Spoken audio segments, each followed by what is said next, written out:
Es decir, podía anular el negocio. ¿Pero por qué? Dentro de ella se incluía que si el menor le solicitaba a un curador, el pretor lo nombraba, con la finalidad de que éste evite el engaño y pueda asistirle en acto contra los. Lo que pasa es que los pobres tenían la protección, que si eran engañados podían anular ese negocio, ese tipo de contrato. Y el menor también podía solicitar un curador al pretor. Pretores sabían que eran los jueces, ¿no es así?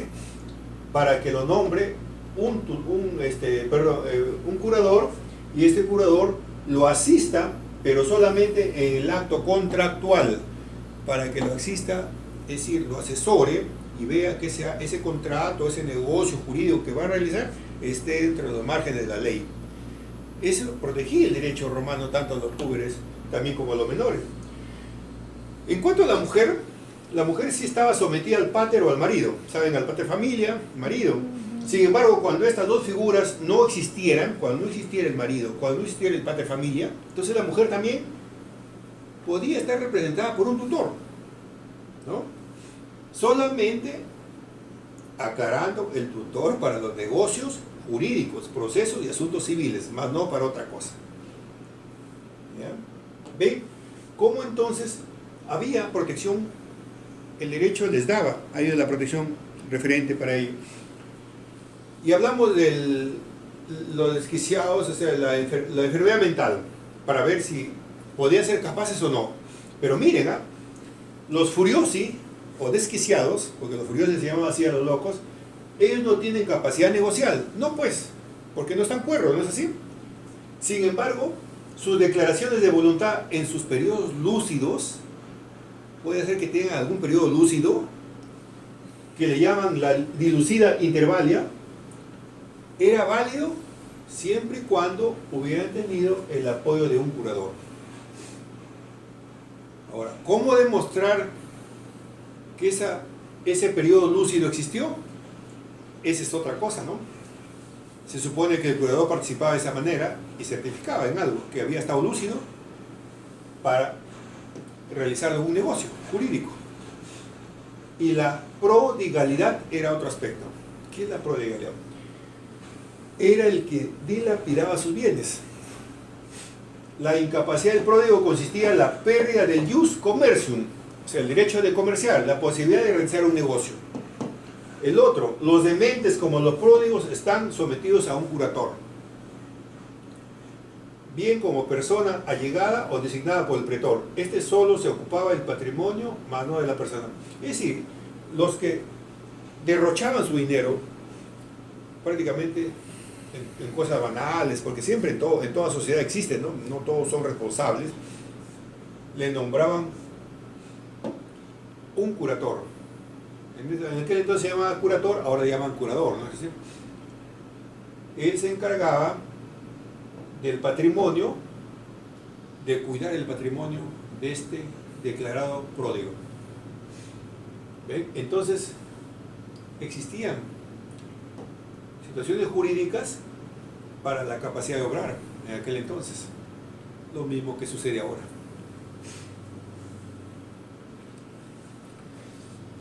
¿Y qué era el status civitatis?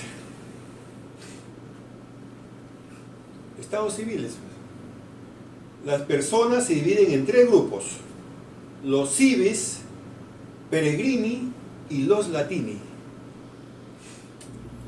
Sabemos que Roma, en sus inicios en la República, primero en el reinado, en la República, y luego en los albores del imperio, era una ciudad-estado, Roma nada más, ¿no? Que brinda protección solo a los ciudadanos miembros llamados civis. Bien, miren.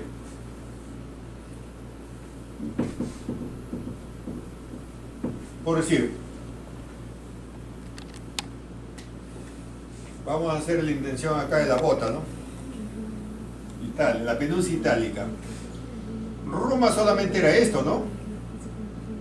Este punto. Roma solamente era esto. Entonces, en la República y en el imperio de los inicios, la ciudad-estado era considerado, todos los que vivían dentro de este entorno de la ciudad romana eran considerados civis. Los civis. No más no los que vivían por acá. Hubo una diferencia, ¿no? Que más adelante veremos. Entonces, Roma es una ciudad-estado, solamente Roma, la que brinda protección solamente a los ciudadanos miembros llamados cives. Se entendía pues que Roma es la gran ciudad y todo lo que se encuentra fuera de ella se considera territorio peregrino. O sea, todo lo que está fuera de la ciudad de Roma es peregrinos. Ahora, hay una discusión si los demás habitantes fuera de la ciudad van a adquirir o no la ciudadanía, porque se supone que también son romanos, pero no pues. Llamándose a esto ager romanos, porque los habitantes están en la condición de peregrini, o sea, peregrinos. No estaban dentro de la ciudad, no vivían dentro de la ciudad. Más tarde, con la constitución de Antonio Caracalla, ya se concede el carácter de civis a todas estas personas, pero eso más adelante, siglo después.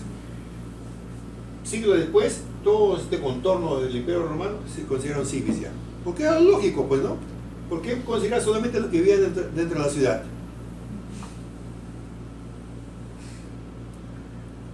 La ciudadanía es considerado como un estatus. Ser ciudadano romano era el máximo estatus que se podía conseguir en Roma. Era lo máximo. Pues para ser romano, el primer escalón era ser libre, de hecho. Debe tenerse en cuenta que el estatus no solo interesa al derecho público, también el estatus también interesa al derecho privado, porque también el derecho privado, al momento de realizar contratos, al momento de realizar comercio, tenían que ser también personas civis mayormente, porque los civis tenían todas las facultades para realizar todo tipo de acto.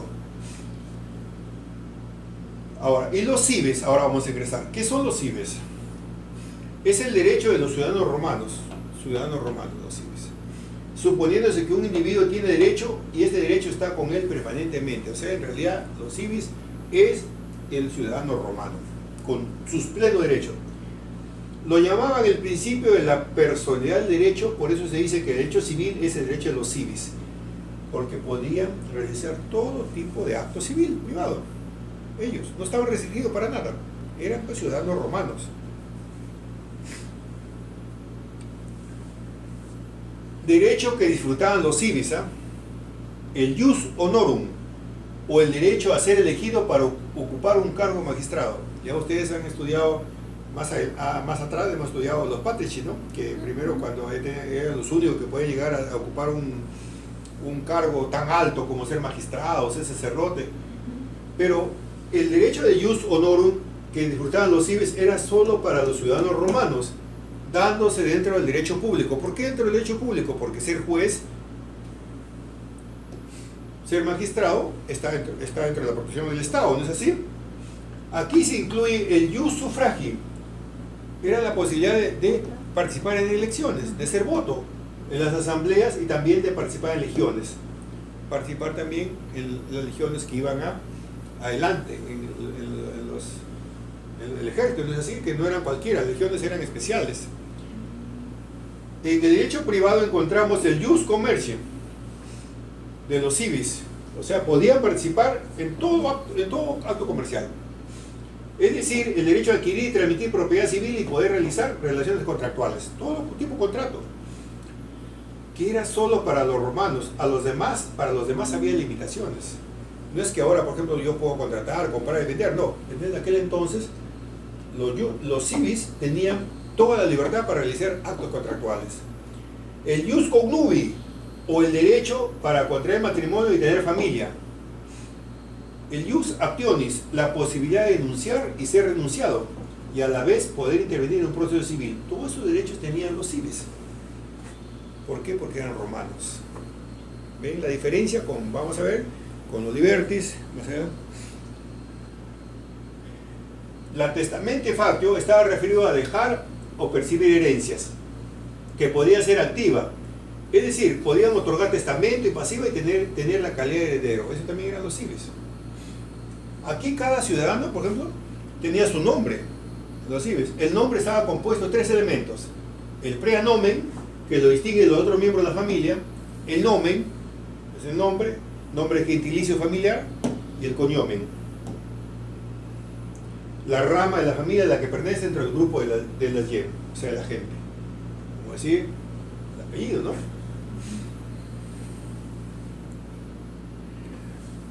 Los peregrini, los que vivían fuera de la ciudad-estado de Roma, son aquellos que viven dentro del territorio romano, pudiendo ser de dos tipos. Pero hablamos del territorio romano, más no dentro de la ciudad, dentro del estado, ¿no? Por eso les mencioné, los que viven dentro de la ciudad-estado, o sea, dentro de la propia ciudad de Roma, se llamaban los civis. Y los que viven dentro del territorio romano, del imperio romano, son los peregrini. Bien. Estos eran de dos tipos. Los alicuis civitatis, que eran pertenecientes a las comunidades que se sometieron a Roma o se anexaron también. Roma le reconocía pues la libertad a estos señores, dándole permiso que pueden regir. O sea, en realidad estos alicuis civitatis podían manejarse con sus propias leyes. Entonces formaban parte de alguna ciudad persistente a la conquista romana y a la que Roma dejaba su propia organización. ¿Qué pasa? Roma los había dominado, Roma habían hecho trato con los romanos y estaban considerados dentro de la agitación de los peregrini, pero bajo el dominio romano. Sin embargo, podían gobernarse con algunas leyes que tenían ellos, pero prevaleciendo la ley romana. Roma celebraba con ellos por eso pactos o feudus, pactando las condiciones por las que iban a regir, bien por la lex civitatis, o sea, por la ley civil, pero conservando sus propias leyes y organización política. Ese es lo que tenían estos señores, los alicuis civitatis, que se encontraban dentro de los peregrini. En conclusión, eran como un aliado de Roma también. ¿Ven? Entonces, ya vemos la primera división, que estaban los peregrini. Los dedictici. Estos anteriormente lucharon contra Roma. Fueron poblaciones que lucharon contra Roma y vencidos se rindieron. Entonces, al rendirse quedaron prohibidos de entrar a la ciudad de Roma. No podían. Tenían que vivir en un radio de 100 millas fuera de la ciudad-estado. Siendo hombres libres, en todas sus relaciones se van a regir por el jus gentium, o sea, el derecho de gentes. Había otro tipo de derechos para ellos. Durante el año 212, con la Constitución antoniniana, se otorga a estos ciudadanos todos los habitantes del imperio, aunque se dice que solamente se acogió a los latinos y a los peregrini alicuis civitatis, pero no a los dedictici. Se les dio la ciudadanía romana a los alicuis, pero no a estos señores. Se presume que porque han luchado contra Roma, pues se han rendido, entonces siguieron siendo dedictici, ¿no? Tuvieron la ciudadanía romana. Ven que los romanos también eran clasistas. Los latini. Ellos son los habitantes de Lacio.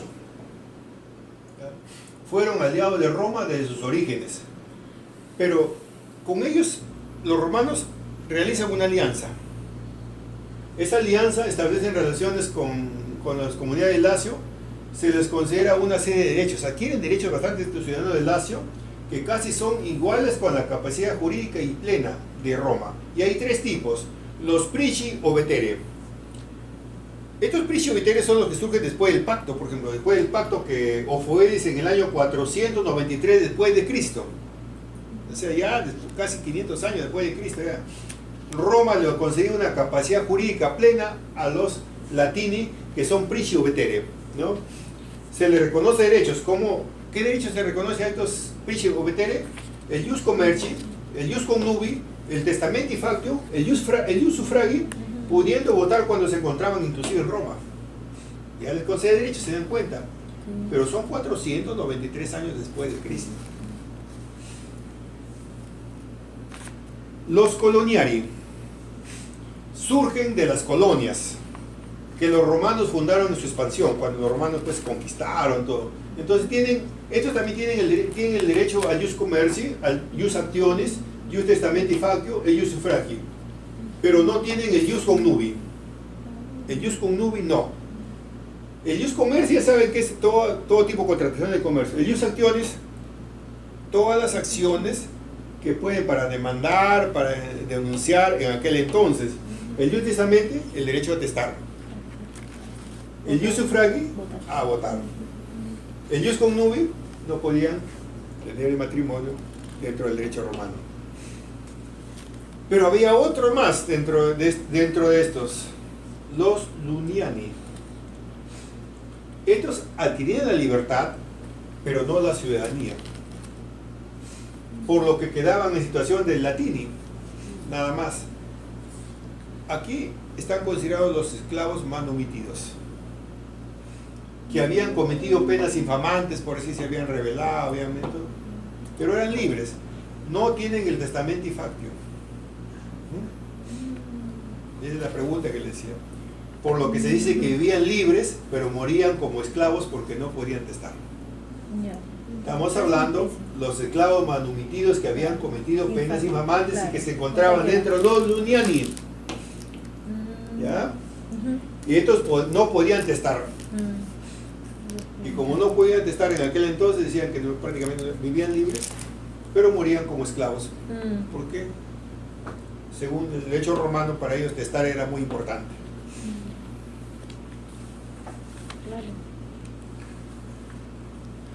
Las formas de adquirir la ciudadanía en Roma. Por si acaso se regresan al pasado, ahí vamos a ver.